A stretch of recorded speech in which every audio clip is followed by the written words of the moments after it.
Okay. We'll go ahead and call the Stevens Point Area Public School District Board the public hearing of the 2015-2016 school district budget meeting to order for Monday, October 26, 2015 at 6 p.m. And Sarah, could you call the roll, please, and verify the quorum? Ms. Baker? Here. Mr. Ebel? Here. Ms. Erler? Here. Ms. Faxon?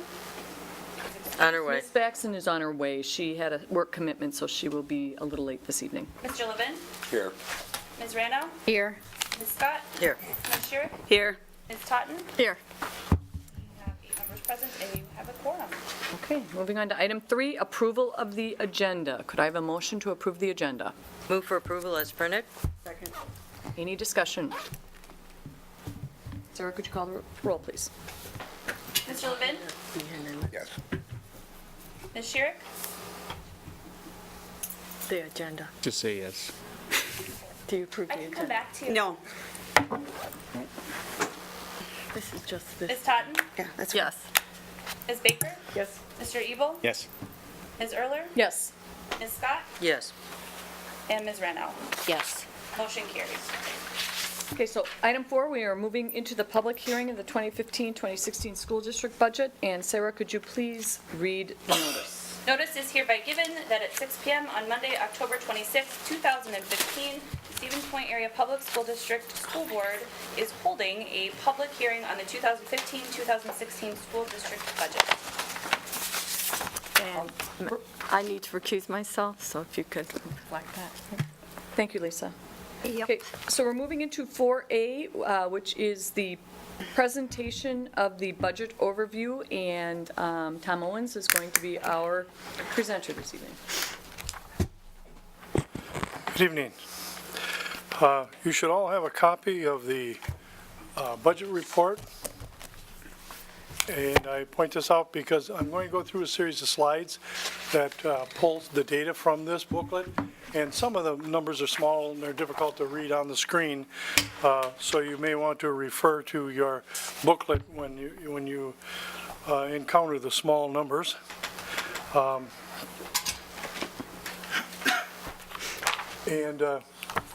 first, I always like to start out with basically the bottom lines.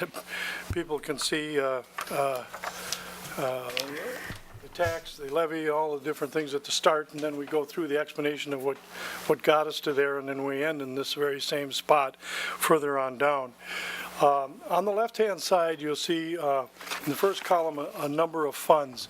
These are the funds that we operate in this district.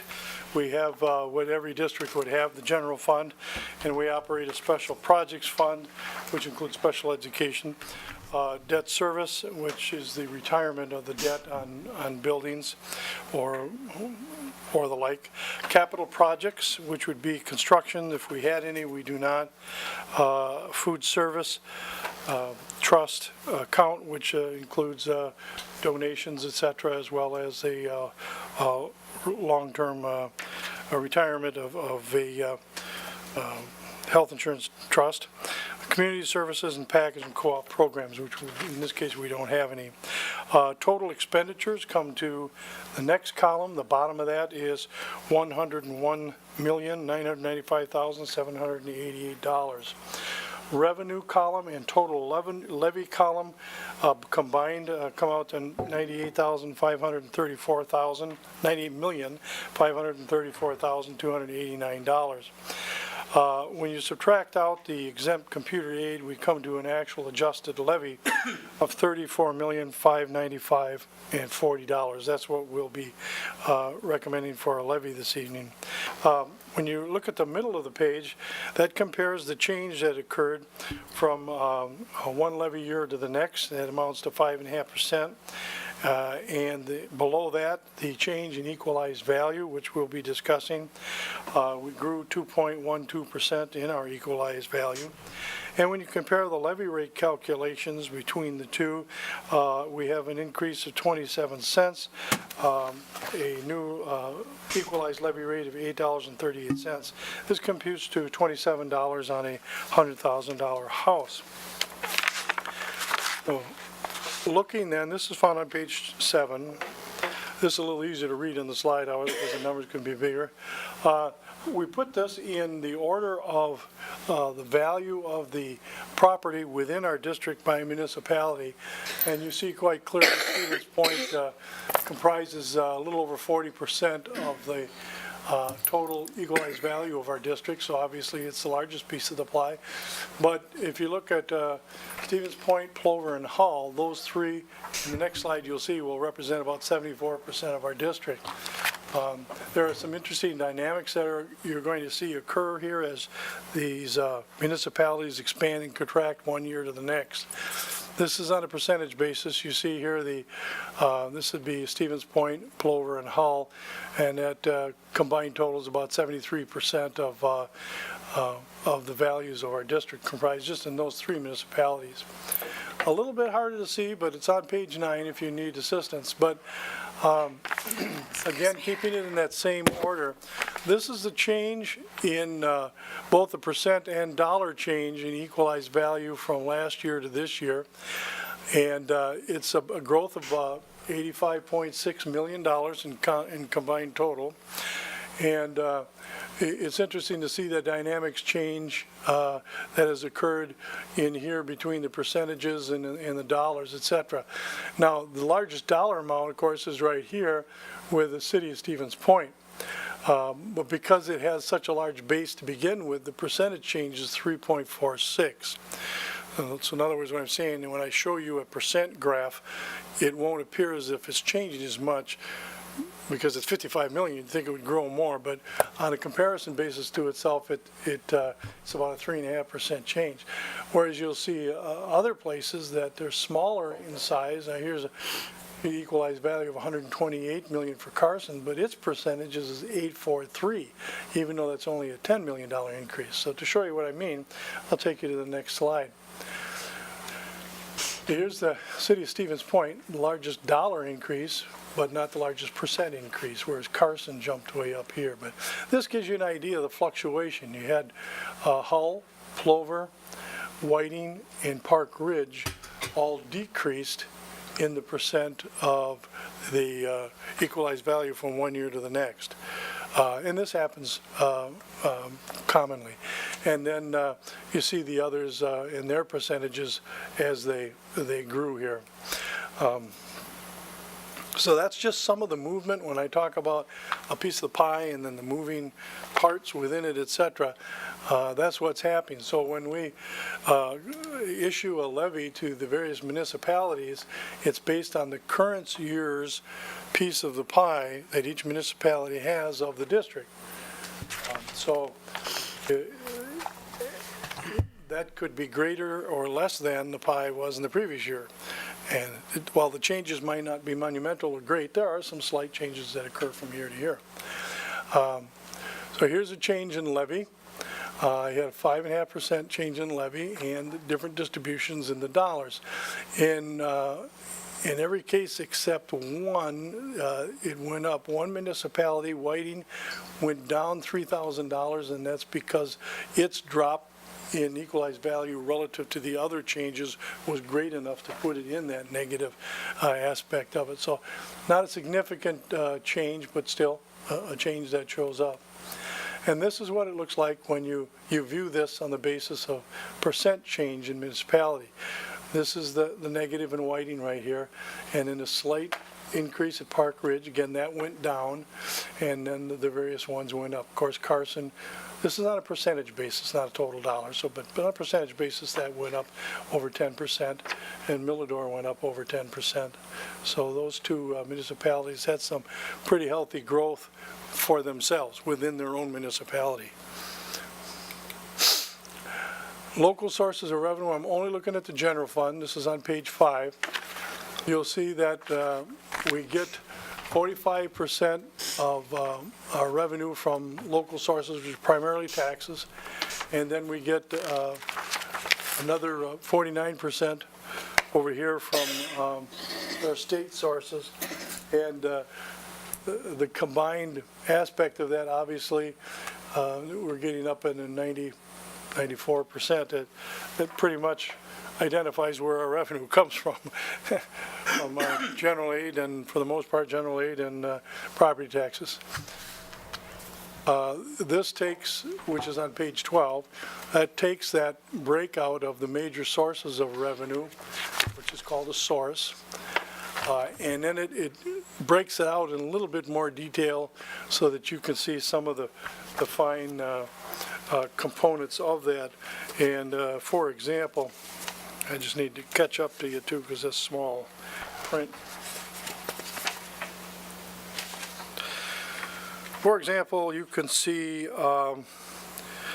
at the bottom, general aid here, you see about halfway down, 620, that's the source code for the revenue state aid, general state aid, 35.9 million, that's our general aid figure for the year. And that's where that would be located. Then we have also the expenditures by function. Again, I spoke briefly, and maybe I'll do another training session at the Business Services Committee, but a function is an area in which something is going on. For example, 110,000 would describe undifferentiated, which is your elementary activity.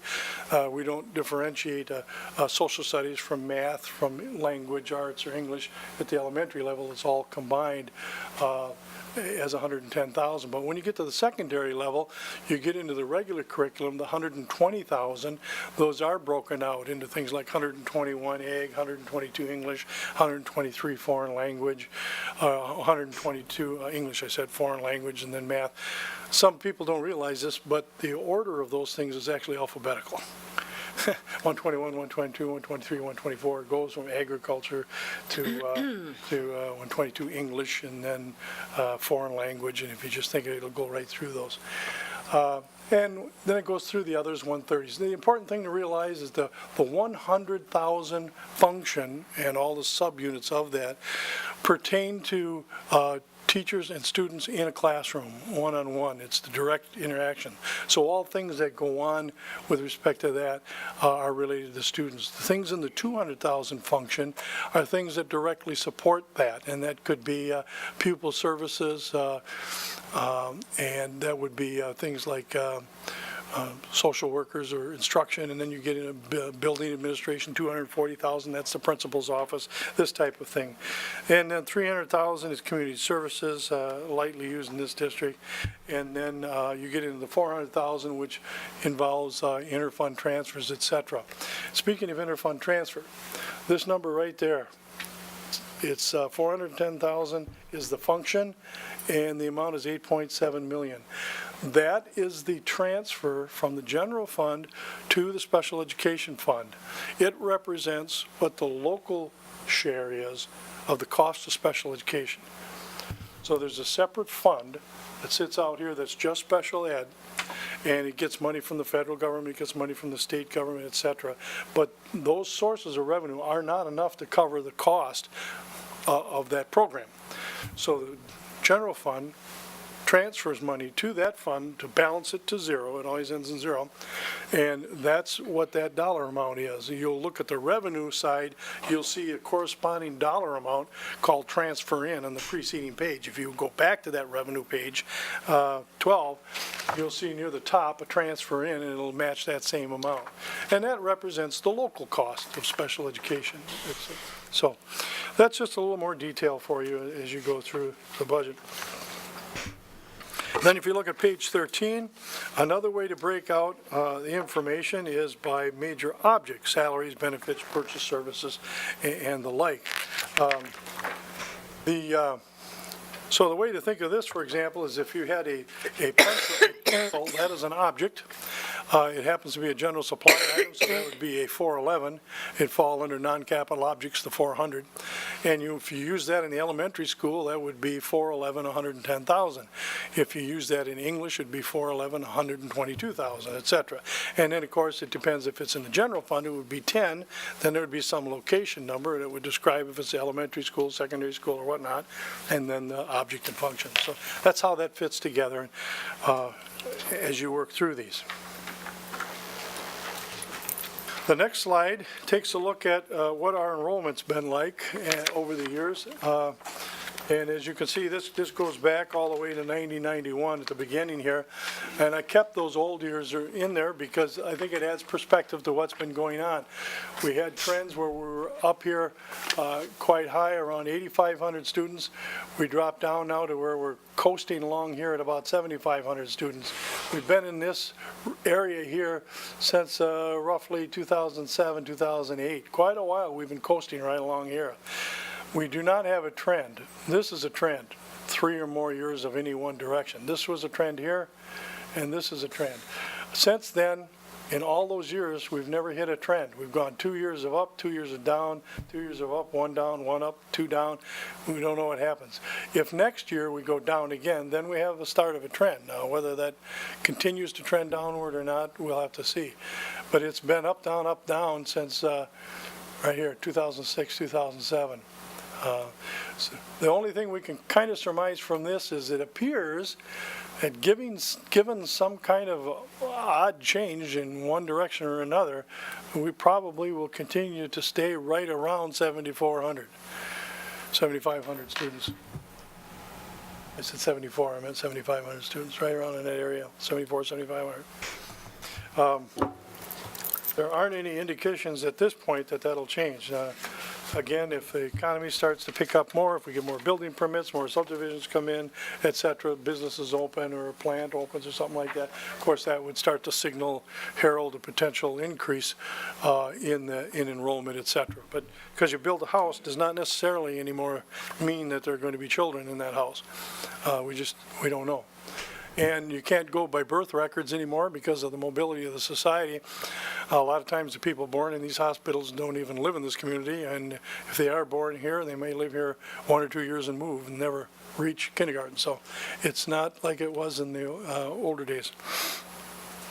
This I put in for your edification. We did cover it briefly during one of our earlier board meetings when we updated Third Friday, but I just wanted to remind you the Third Friday has 3 different counts. We have an enrollment account over here, which is students in the seat, and then we, by a process of adjustment, eliminate students who are not our district residents, those who are, who transfer in, transfer out, enroll in, enroll out, and we get what's called a membership over here, and then that membership is modified for full-time equivalency down to this number. So when somebody says, what's your Third Friday count, it already starts to get confusing, because are you talking about enrollment, are you talking about membership, are you talking about FTE membership? So on one count date, we get 3 different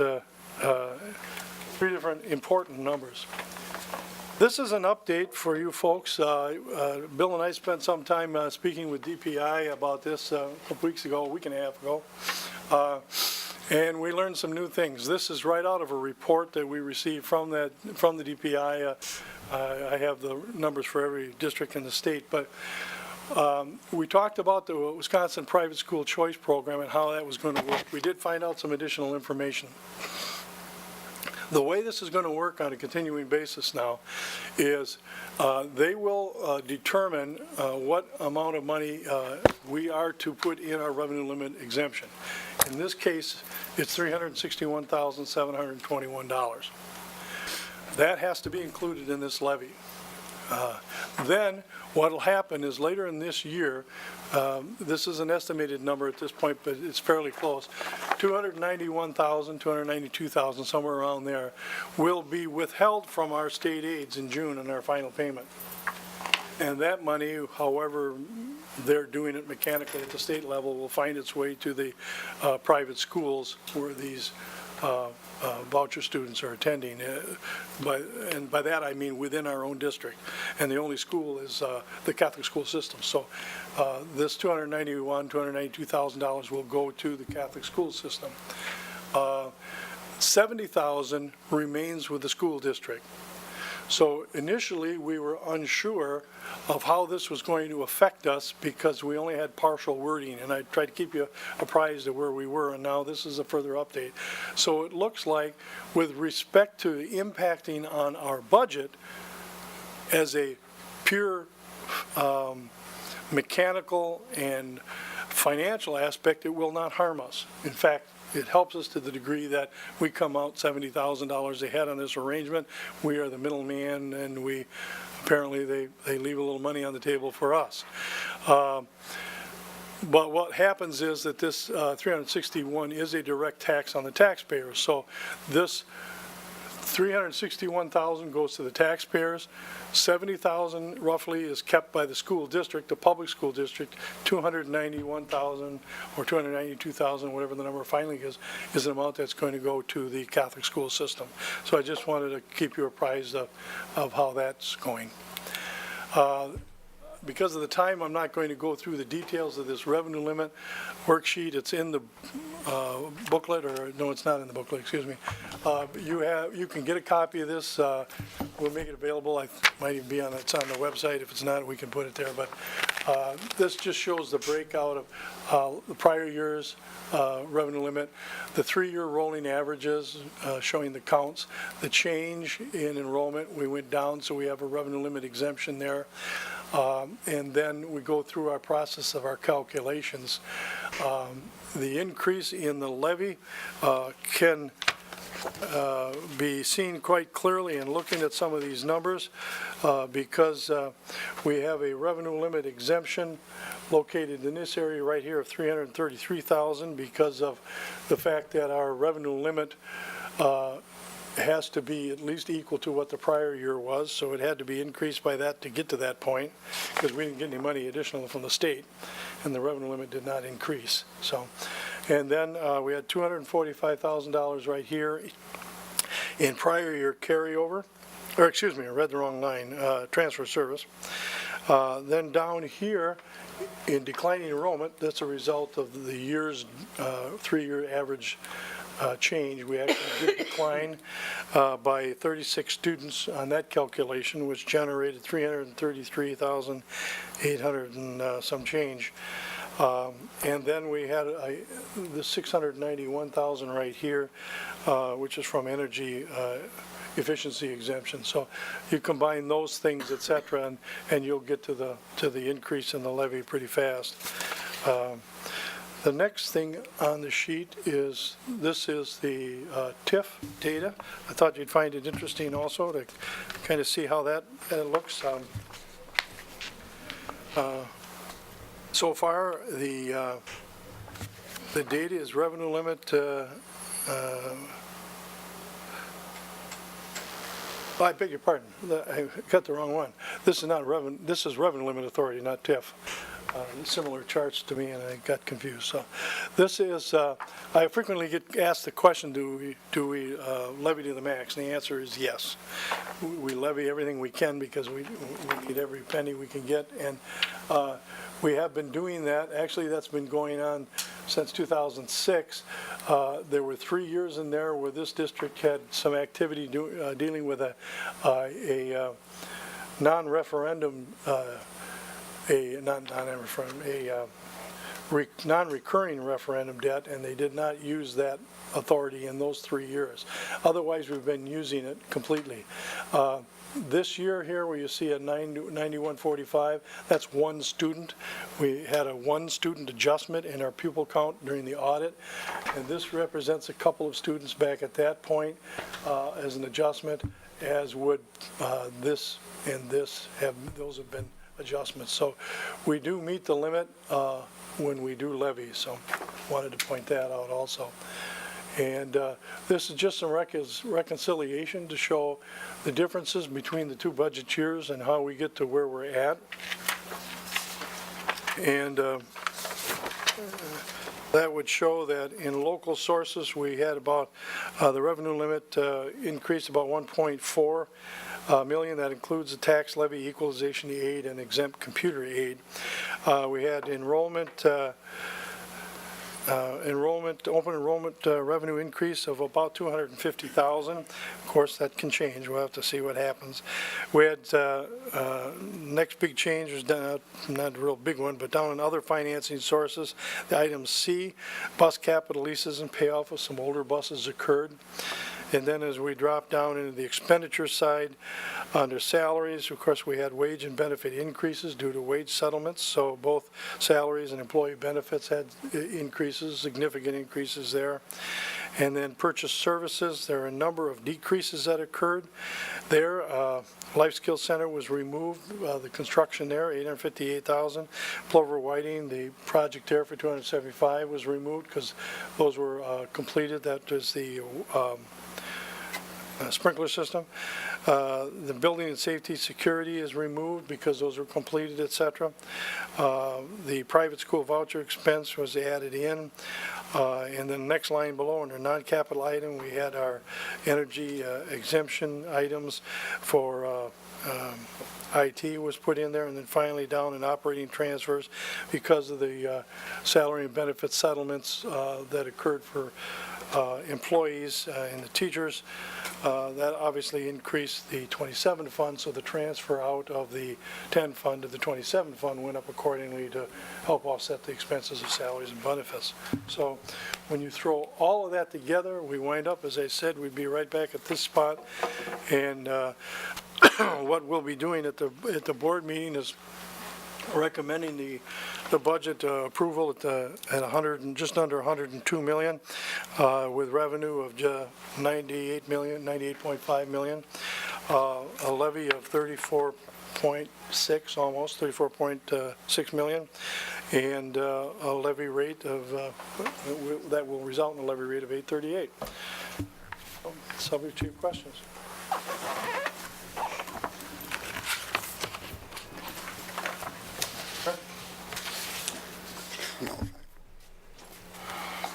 Oh, yeah. Thank you. So, so Tom has made his presentation, and board members will have the opportunity to, we'll, unless anybody's got any questions with respect to his presentation, I'd like to have us hold discussion of the budget until the actual meeting where we're discussing adoption of the budget. So does anybody have any questions about the presentation specifically? Otherwise, we'll move into the public comments section of this meeting. Any questions? Well, I don't have a comment about his presentation. Basically, I forgot we have 2 agendas tonight, so I don't know if I can change my vote on the agenda approval. If I can't, that's fine. I forgot we had 2 different agendas, so. You can, yeah. So Yes, let's the record reflect that Kim is voting to approve tonight's agenda. That's what you, Yep, okay. yep. Okay. I apologize for No, that. no problem. Okay, so if there are no questions, then let's move into the public comment section of the budget. And I now declare the public hearing of 2013-2014 school district budget open. Are there any questions or comments from the public? Is it 13, 14, Meg? Excuse me, 15, I'm sorry, I'm looking at That's an okay. old one, sorry, I'm looking, 15, 16, I'm sorry. That's okay. Let the, I'm looking at an old one clearly, 2015, 2016. There's no one listed on the green sheet. Did anyone come in this evening after the green sheet was collected who would like to speak on tonight's budget? What, excuse me, do you have two, what, I signed on a sheet. There are 2 sheets. There's the budget hearing sheet, and then there's also the actual board meeting sheet. Okay. Okay. Does anyone, are there any questions or comments from the public? I need to state this 3 times, so this is the second time I'm asking, and no one is responding. And so for the 3rd time, are there any questions or comments from the public with respect to the 2015-2016 budget? Okay, seeing none, we will then adjourn the public comment section of the meeting, and I would ask for a motion to adjourn this meeting. Second. Okay, any further discussion? All those in favor, I guess call, okay. All those in favor with aye? Aye. Aye, opposed? Okay, that meeting is now closed. Done. And we'll move on to the next one. So let me run and grab that green sheet.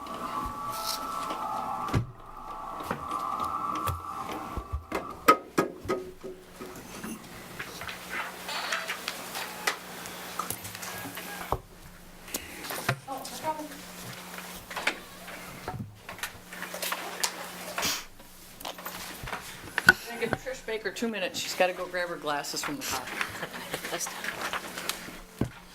Discuss. Discuss. 50 years old, you should not be. Somebody asked me to hand these to you. Okay. So, somebody email me, and when I talk to that person, you're supposed to let me know when I rest. Because I told you to come talk to me. I'm doing what I was asked.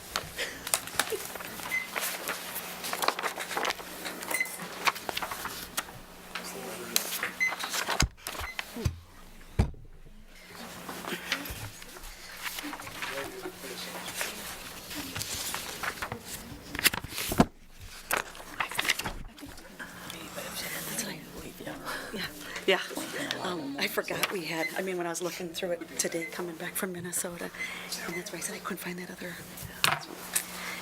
Hey, I'm human. Okay.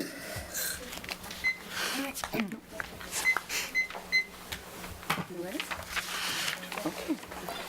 All right, we will call the Stevens Point Area Public School District Board meeting for Monday, October 26, 2015, scheduled for 6:30 PM at Bliss Educational Services Center to order.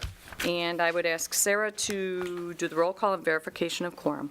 Ms. Baker? Here. Mr. Ebel? Here. Ms. Erler? Here. Ms. Faxon? Again, Ms. Faxon had a work conflict, but will be here as soon as she can. Mr. Levin? Here. Ms. Randall? Here. Ms. Scott? Here. Ms. Sherrick? Here. Ms. Totten? Here. 8 members present, and you have a quorum. Okay, we have item 3, approval of agenda.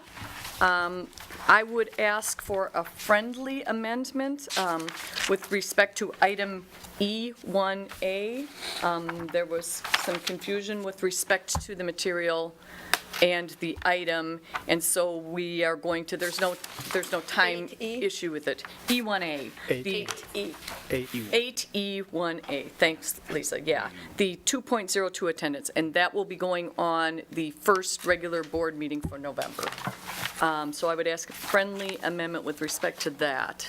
Lisa? I would also ask that, while I appreciate that my agenda request was put on the agenda, it was put on as information only, and the DA believed the board needs training on open meetings laws, so I would like for that to be postponed until the next meeting, so it can be put on action so that the board can decide how they want to proceed with that. Well, I would say, I think the items on the agenda, we can discuss it, and if the board, my position would be if the board determines that they would like it to be put on the next agenda, because there needs to be action taken with respect to it, then we can do that. But tonight, it's on for information to the public. It was requested for that to be on. It was requested to be on as an action item, I know was- that. Not as an information, as an action item, I know that. And I'm making a friendly request. If I need to make a formal amendment to the motion to the approval, I will do so. Well, I believe that we as a board need to discuss it tonight. I think it's important, it's timely, and I think the public needs to be aware of what the situation is, and if we as a board feel that we need to also discuss it at a further agenda with respect to specific action, we can do so. Can I ask you a question? With regards to 8E1A, is the whole, all of E being, you're saying moved to another meeting, to our next meeting? Yes. Okay, so I will move to approve the agenda with the deletion of 8E from this agenda. Do I have a I'll second? second that. Okay. And I would like to make an amendment that we postpone agenda item 8G1 until the November 9th meeting, where it can be posted as an action item. Do I have a second? Okay, so I have a motion and a second. Any discussion on that?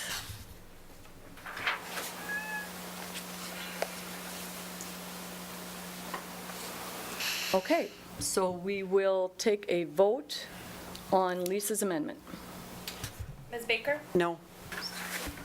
Mr. Ebel? No. Ms. Erler? No. Mr. Levin? Yes. Ms. Randall? No. Ms. Scott? No. Ms. Sherrick? Yes. Ms. Totten? Yes. Amendment fails, 3-5. Okay, so we are back to the original I motion. have a question. Yes, Sam. On the closed session part of the agenda, we've got two things listed there. Shouldn't they be listed separately? This, I can tell you that this language was specifically looked at by district council, and it separates them each. They're both separated, and they both specifically address what is being covered under that particular exemption, and so he felt that this is But a legal notice. we're in a situation where we have a subunit. And wouldn't everybody be able to attend the first part of the closed session? That's why I'm thinking it should be separate. That's, my understanding is that everybody will be allowed to attend the first part, and then typically what has happened is, in the past, is if someone needs to recuse themselves from the second part, then they do so. I just thought they had to be listed separately. Information I got. Okay, so we have the original amendment, which would be to remove 8E from tonight's agenda. Is there any further discussion on that? Well, I think the motion was to approve the agenda. With the deletion. With the deletion. Okay. Comfortable? Yes, Everybody? Okay. okay. Ms. Totten? No. Ms. Sherrick? No. Ms. Scott? Yes. Ms. Ranow? Yes. Mr. Levin? Yes. Ms. Erler? Yes. Mr. Evil? Yes. Ms. Baker? Yes. Motion carries 6. Okay, so we will have the Pledge of Allegiance.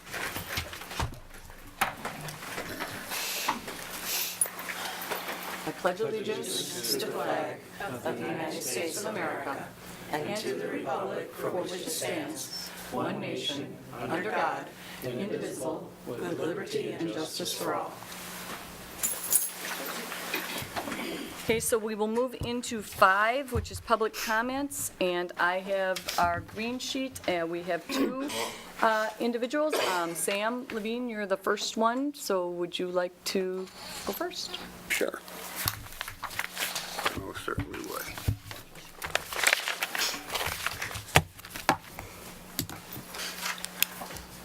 Sam Levin, 1020 First Street, Stevens Point. I had asked for a agenda item to be put on regarding our public comment section.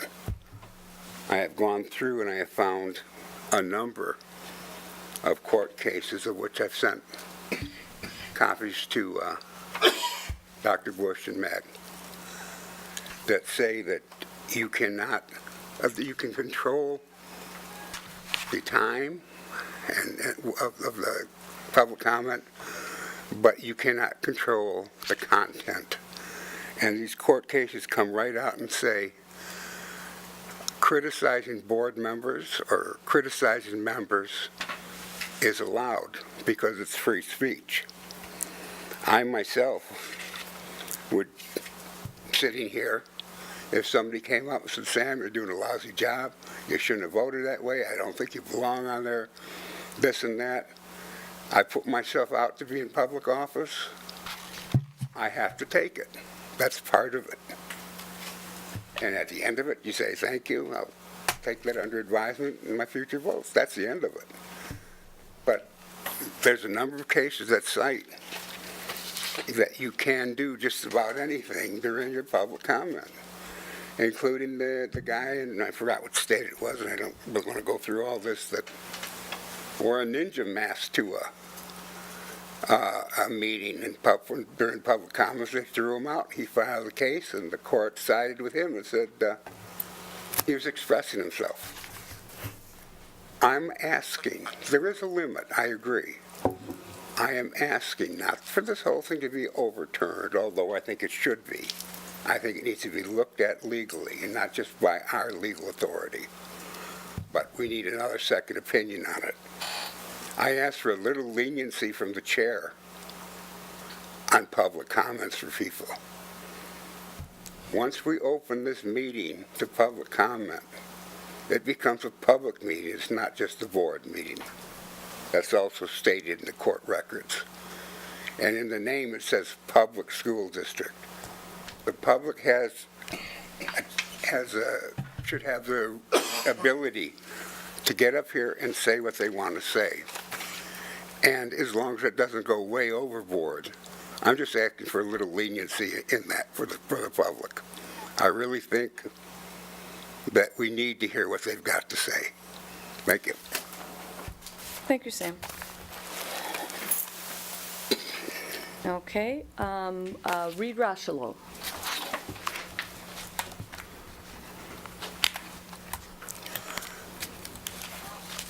I'd like to see those court cases, Mr. Levine. I think you ought to share them with the board.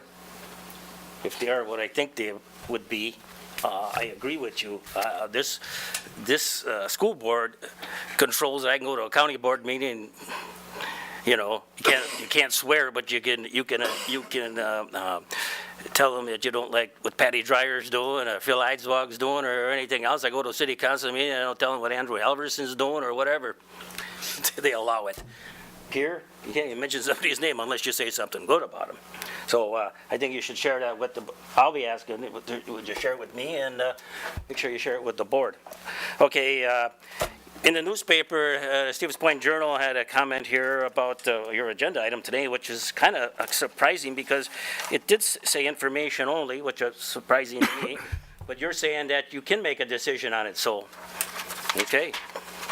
So, the decision I suggest that you make on it is to have the attorney, which in that report, Mr. Molepsky did highly recommend, or I don't know if he recommended, he advised you to educate yourselves. He said he would be welcome to advise you. But I also had asked the Attorney General's office to come. I would ask, he suggested you talk to your attorney. I would suggest you have your attorney, and I would suggest you do it in a public meeting. It was stated in the paper, one of the board members said that because he felt that a fine wasn't necessary, I believe it was. So did the board member, or the board member said, I hope you guys just don't forget about it because you didn't get a fine. I think you have forgotten about it. Because, for example, at the last meeting, you asked the board not to take off a closed session. And when someone asks you why, you had some excuse. I'm talking to you, President. You had some excuse. We didn't have a proper information, blah, blah, blah, blah, blah. Well, tonight you have a closed session back again. But one little change. It's hard to see, but it's very important. Last month, you had exemption 1985 1C. Tonight, you have 1985 1E. Now, if you actually read Mr. Molepsky's 24-page report, he also got on the board for that evening that they used the wrong exemption when they tried to claim, we were using that closed session period, and he told you that was not the proper exemption. So I'm wondering, President, if the truth last meeting was in fact that you realized that you were using the wrong exemption, so now that's why you tried to clean it up this month. And it wouldn't surprise me. So that suggests to me that that's why this meeting that you have with the Attorney General's office is in public, so the public, as myself, can be assured that you people are aware of what the law is. Just 1 second. We can give Reed two more minutes, because it sounds like you have some more things that you'd like to say. So go ahead. I'm sorry. I'm sorry to interrupt you. The time was up, but if you want to speak for 2 more minutes, you're welcome. Well, I may not take 2 minutes. I've come here to learn. I mean, a city council gives you 5, and so it'd be nice if you did give more time, seeing that you only allow a person to speak once at the beginning of the meeting, not like you used to be able to speak right before an agenda item. Very few people in the public attend these meetings. It's a surprise. It's disappointing. You got a $102 million budget, larger than the county, largest budget in this, and people don't show up, okay? Maybe because they feel alienated. Because compared to the county board, I think the school board is cliquey.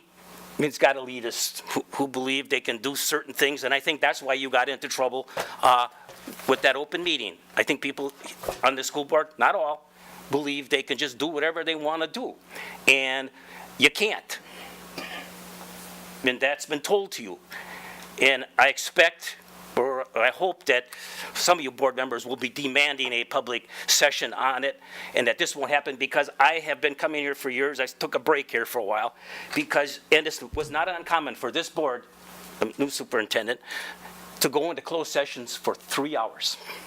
Every meeting is, you have a closed session. And the district attorney in that report told you that they should only be used sparingly, and you use them all the time, and then up to 3 hours. Are you telling me that in total 3 hours that you've had meetings, closed session, everything that you did demanded a closed session? I don't think so.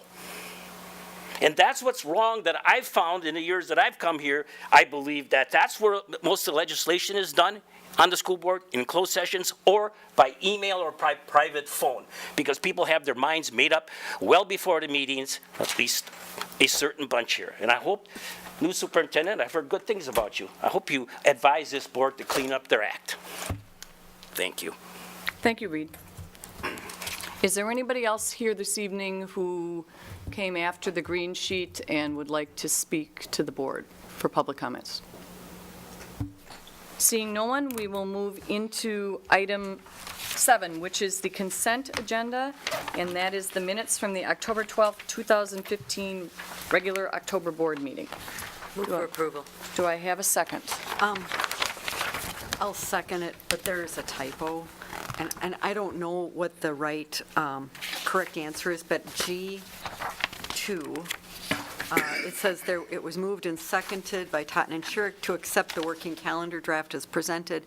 It says 9 yes, 0 no, but then if you look down below, it says Ms. Totten said no.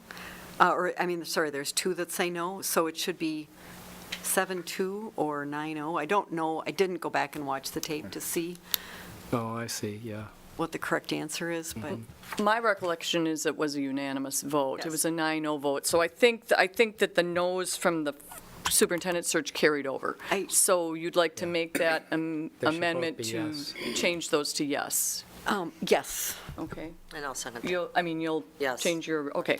So the motion would be to approve the minutes with changing the votes for Ms. Schurig and Ms. Totten on G2 to yeses, and then that would total up to the 9-0, which was what the vote was.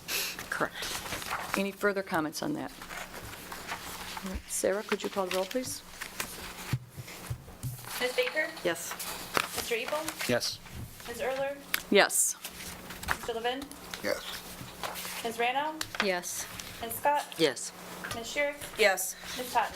Yes. Motion carries 8-0. Okay, moving on to item A, A1, which is the approval of the 2015-2016 district budget. Do I have a motion? So moved. Do I have a second? Second. Discussion. I need to recuse myself. If you can mark that, please. Okay, so Lisa is recusing herself. Any discussion or comments on the budget? I want to thank Tom for the presentation. I want to thank the Business Services Office, Superintendent's Office, for all the work that they have put into pulling all of this together. And we will, as Tom notes in the budget book, once we move to pass this and we move forward, we'll be quickly moving in, or they will be quickly moving in to begin work on the next year's budget. So this is a never-ending process of moving forward. And we appreciate all the work they do on it. Matt, can I ask a question? Is that 8A1? Yes. Okay, then I would like to read what we have as the recommendation for the motion. Yes. So I'd like to amend my motion to read, approve the proposed budget as shown on pages 10 and 11 of the 2015-16 budget report for expenditures of all funds at $101,995,788 and revenues for all funds at $98,534,289. And will you amend your second? Yes, second. Amended second. Okay. thanks. So if there's no, I just want to make one comment. I believe that I said the same thing last year. I believe that a very, very small portion of our budget goes towards the Portage County Business Council. I know we had a discussion about that last year as a employee of the county. The county is a member of the Portage County Business Council. And with that, I just want to make that clear. I don't personally gain anything from that, but I just wanted to disclose that for purposes of the public. well, and the superintendent's office was in touch with WASB today to really kind of determine kind of those parameters. And the bottom line is where something is such a very, very small portion of the budget. It's important for people to be aware of those, but it is not something that WASB recommends people recuse themselves for. Good, thank you. Any further discussion? Sarah, could you call the roll, please? Ms. Baker? Yes? Mr. Ebel? Yes. Ms. Erler? Yes. Mr. Levin? Yes. Ms. Rano? Yes. Ms. Scott? Yes.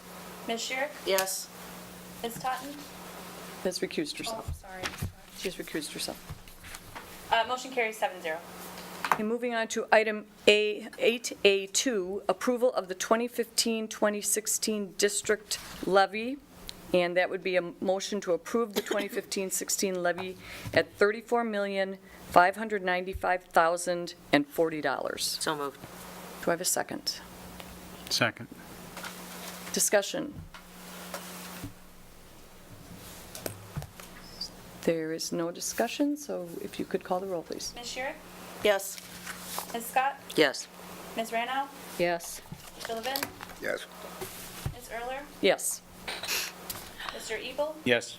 Ms. Baker? Yes? Motion carries 7-0.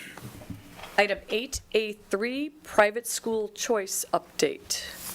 Tom, is that something you're speaking to tonight? Well, I did cover that.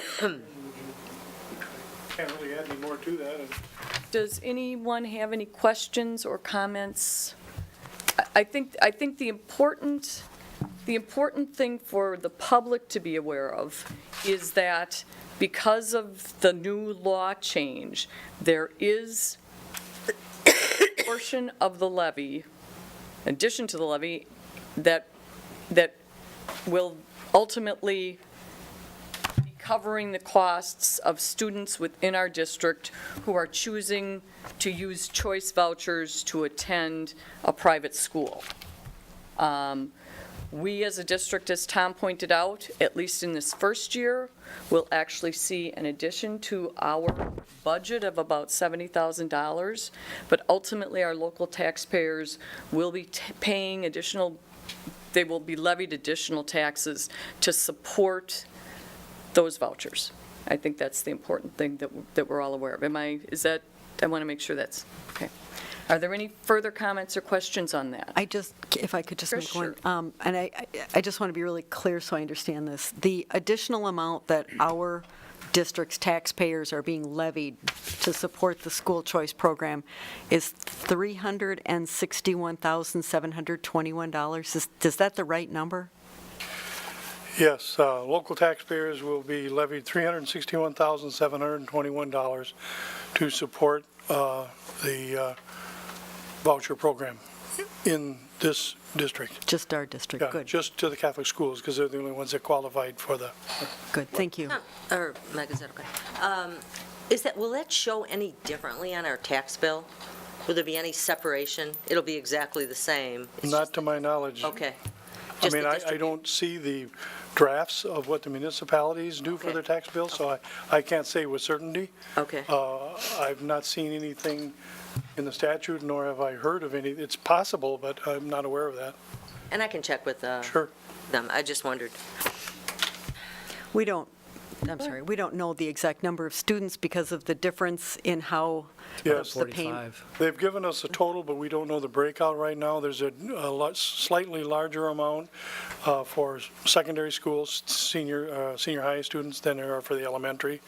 And we do not even know the breakout of that yet, but we will be getting those reports eventually. Is it 40, 45? Well, it's roughly 8,000, give or take, whether it's elementary or secondary, so that would be about 40, 45 students. All right, very good, thank you. So once those numbers become available to the district, we will definitely be bringing them forward to the board, so the I'll board has. continue to report those to the Business Services Committee. I should point out, these are only covering the new students Right. in the voucher program this year. Obviously, we have many more students who are district residents who attend private schools, but this is only for the new students who enrolled this year under the voucher program with that particular school system. Thank you. You're welcome. Sam? Where will that money show up on the tax bill? Is it going to show up under school levy, or is it going to show up? To the best of my knowledge, it'll show up as included, wrapped into the total levy. There won't be any separation, to my knowledge. I don't make that determination, obviously, but it probably will. That's why I wanted to point it out and make you aware of, what was happening, et cetera. So, and Tom, just I guess to clarify, because I want to, Tom? Yeah. Could you, I just want to make sure the number is correct. This year, we did see a reduction of students in our district. What was that overall reduction? 83. It's about 83, right? So again, Well, it depends whether you're talking about enrollment, membership, or Right. whatever. so the reality is that more than 50% of that reduction we've seen in the district will likely be attributable to voucher students choosing Right. to, so it's just something that's important that we're all aware of. Well, in dealing with statistics, I wouldn't make a direct correlation between the two. There may be some of the kids who have gone to that voucher program that are in that 83, but I can't tell you what portion Right. of them comprise that number. Okay. Because obviously, there are other reasons people leave the district. Yes. They move out of the district for whatever reason. It's not just a from here to there situation. Okay. Yeah. All right, thank you. Yep. Okay, we will move into item 8G1. DA Louis J. Malupsky Jr. memo regarding open meeting violation complaint. I would like to read a statement as chair. I want to, I guess I'll take my ability to do that tonight to begin. Approximately 8 months ago, on February 23, 2015, the school board held a meeting at Jackson School. The main purpose of the meeting was to tour the proposed location for both the Point of Discovery School and the Professional Development Center. At this time, the board was also in the midst of a search for a new superintendent. We had narrowed down our candidates to 3 finalists, and their names were to be released to the press and the public the next day on the morning of February 24th. While driving to the board meeting that night, school board president at the time, Angel Faxon, received a call from the consultant we were working with on the superintendent search. The consultant told Angel that one of our 3 finalists had recently lost a close family member in a tragic accident and was withdrawing their name from consideration. At the end of the school board meeting that night, Ms. Faxon stated that she had something to tell the board about the superintendent's search. There was a discussion by board members about the fact that the superintendent's search was not part of the night's board agenda and should not be discussed. Ms. Daly, our board secretary, indicates that her official record shows that following this discussion, the meeting was adjourned, and Jeff Presley, Kim Schierick, and Lisa Totten left the room. Ms. Faxon then informed the remaining board members, including myself, Chris Scott, Jeff Ebel, Trish Baker, and Alex Kokanowski, that one of our superintendent finalists was withdrawing from the applicant pool due to a family tragedy. The remaining board members then gathered our stuff up and we left the room. Following this meeting, Lisa Totten filed an open meeting law complaint with the district attorney against the board members who were in the room when Ms. Faxon made her announcement. On October 5th, 2015, District Attorney Louis J. Malewski, Jr. provided a response to Ms. Totten concerning her complaint. Tonight's agenda item concerns this response, and the DA's memorandum of response is included in its entirety in tonight's board packet. DA Malewski's conclusion on page 24 of his memorandum of response holds two main findings that I will read in their entirety. The first conclusion discusses a finding by the DA that the school board has been using the wrong statutory reference in our public meeting notices when we go into closed session to discuss negotiations of collective bargaining agreements. The DA's opinion states, and I quote, "I have found in this memo that the exemption given by the Stevens Point School Board in order to go into closed session on February 23rd, 2015 was incorrect and/or confusing based on what was noticed as the agenda topics. I would encourage the board to confer with their legal counsel on my concerns presented here in order to better apprise the public of its business, both in open and closed session, and especially what exemption it would be relying on to close an open meeting from the public." And that's an end to the quote. On behalf of the board, I want to apologize for the use of this inaccurate statutory reference. I want to assure district residents that Superintendent Bush and I have conferred with district council with respect to DA Malewski's concerns. District council has also spoken with DA Malewski with respect to the concerns. We will continue to confer with district council to ensure that we remain in full compliance with respect to our public meeting notices.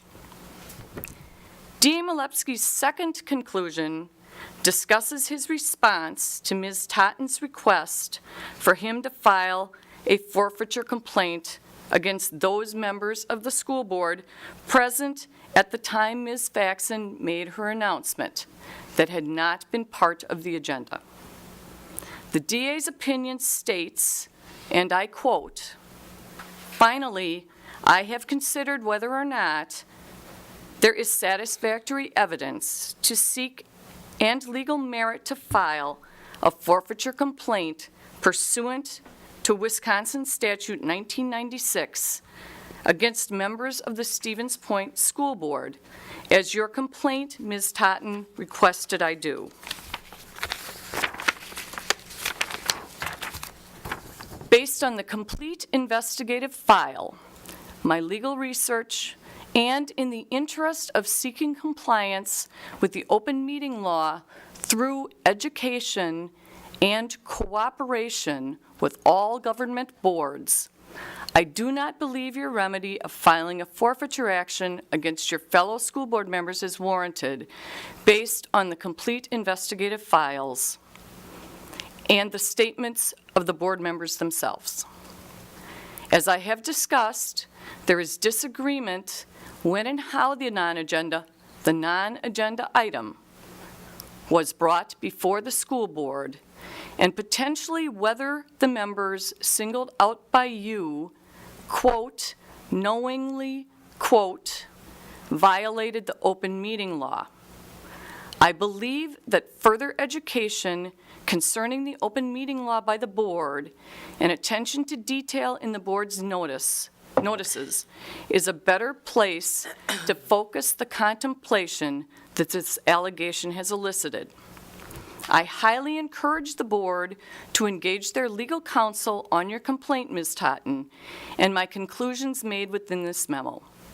I would happily discuss this memo with you or any member of the school board personally if you or members of the board have any questions. And that's the end to the quote. I again want to assure district residents that Superintendent Bush and I have conferred with District Council with respect to Ms. Totten's complaint and DA Malepsky's conclusions. District Council again has spoken directly with DA Malepsky on this matter as well, and will continue to do so. We will continue to work closely with District Council to provide further education concerning the open meeting law and to remain in full compliance with it. I encourage any district resident who has any questions or concerns about this matter to feel free to contact me. My contact information is available on the district website and in the local phone book. I also want to assure district residents as well as the board members that I have already been in contact with Nathan Sandwick, who is an employee of UW Extension and is at the Portage County Extension Office. He has for the last number of years been providing our county board with education every 2 years when new board members are seated with exactly what we're talking about, the open meetings law. He also has a training CD that could be made available to individual board members. He is going to be attending our board meeting, our first board meeting in November, to provide our school board with that same training that the county board members receive every 2 years when the new board is seated. And my intention would be that we as a board would be looking to do that each year also, because we, unlike the county board, are seating new members every year.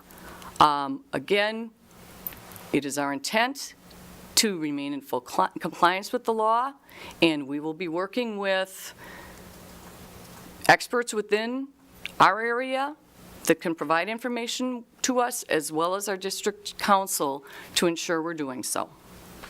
So with that, I would open the floor up to any board members who would like to provide any further comment. Sam? How much is this going to cost us for this gentleman to come here and give us this information? Free. Okay. Free. He's an employee of the UW Extension, and this is what his job is. His job is to work with local groups to provide them with education and information. Secondly, I just have a couple questions on this. When Ms. Faxon said she had something that she wanted to tell the board, and there was discussion about it, and they said, no, it's not on the agenda. That was during the meeting or before I don't know how that came out. And secondly, she did provide the information to several board members. You say after the meeting was over, is this correct? So the discussion occurred during the meeting about whether Ms. Faxon could provide the information. The board secretary's minutes reflect that the meeting had adjourned prior to the time that Ms. Faxon made the statement to the board members who were still remaining in the room. But according to those minutes, or according to this, there was 5 board members here. There were actually 6. 6, okay. Yeah, there were. That's a quorum of the board. And that's what the DA found. The DA found that, because the open meetings law provides that if there is a discussion that occurs when a majority of the board is present, then that constitutes a meeting. Yes. And that is what the DA's opinion stated. Does anybody have, any other board members have any information or comments?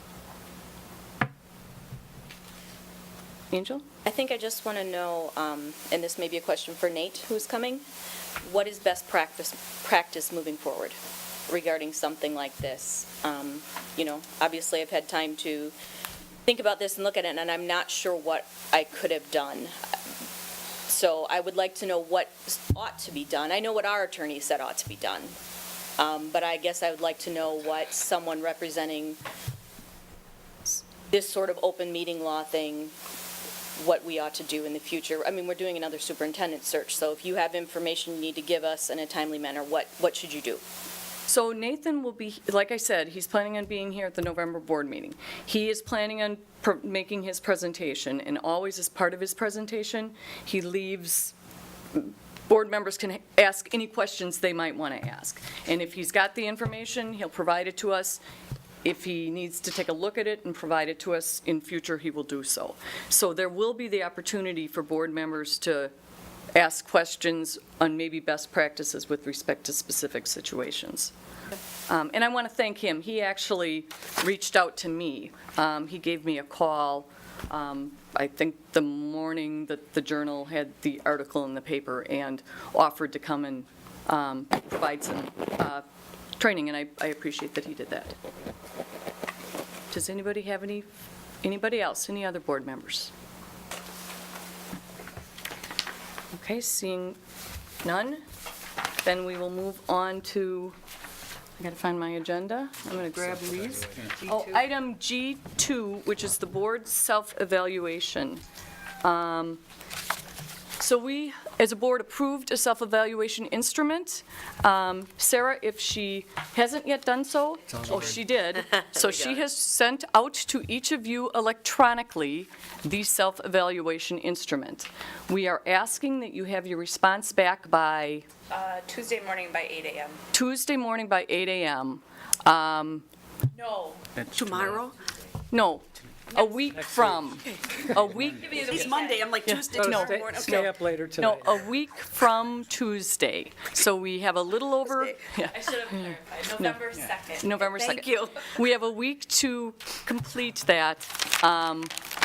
They will then, Sarah, the superintendent's office will then be compiling the results of that, and we will, as a board, then be taking a look at that at our first November meeting as a board.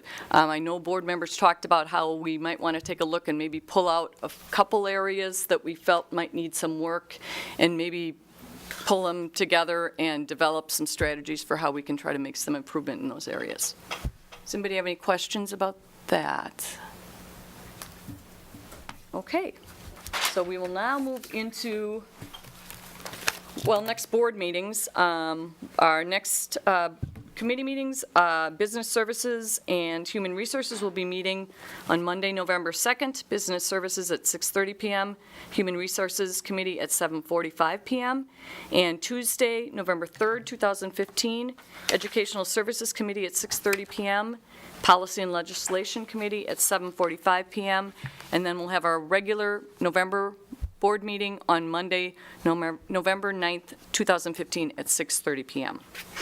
So we now have a closed session. I would need a motion to go into closed session under WISSTAT 1985, paren 1, paren E, deliberating or negotiating the purchasing of public properties, the investing of public funds, or conducting other specified public business whenever competitive or bargaining reasons require a closed session, and WISSTAT's 1982, paren 1, specifically updating bargaining on 2014-2015 and position/strategy development 2015-2016 negotiations with SPAEA. That motion would include, as Sam pointed out, the first portion of that closed session will be the full board. The second portion of that section is the subunit. Do I have a motion to go into closed session? So moved. Do I have a second? Second. Any discussion? Sarah, could you read the roll, please? Ms. Baker? Yes. Mr. Ebel? Yes. Ms. Erler? Yes. Ms. Faxon? Yes. Mr. Levin? No. Ms. Reno? Yes. Scott? Yes. Ms. Sherrick? I prefer to do this in open session, but no, it can be done in closed. No. And Ms. Hunt? Same statement, no. Motion carries 6:30. Okay, why don't we take about a 10-minute